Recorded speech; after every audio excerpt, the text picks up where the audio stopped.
લક્ષ્ય ન્યૂઝ, એક નજર, એક લક્ષ્ય.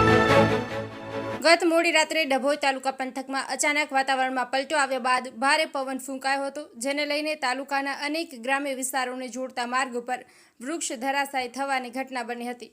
સિદ્ધપુર, વઢવાણ, શંકરપુરા વિસ્તારોમાં વૃક્ષ પડતા વાહન વ્યવહાર થોડા સમય માટે ખોરવાયો હતો. શમશેરપુરા નજીક ભારે પવનને કારણે રોડ ઉપર ધૂળ ઉડતા એક ઇકો ચાલક રોડની બાજુમાં ખાડીમાં ઉતરી જતા અકસ્માત પણ સર્જાયો હતો. જોકે બનાવમાં કોઈ જાનહાનિ થવા પામી નથી. ડભોઈ તાલુકા પંથકમાં વાતાવરણમાં પલટો આવ્યા બાદ ભારે પવન ફૂંકાતા અનેક વૃક્ષ ધરાશાયી થવાની ઘટના પ્રકાશમાં આવી હતી.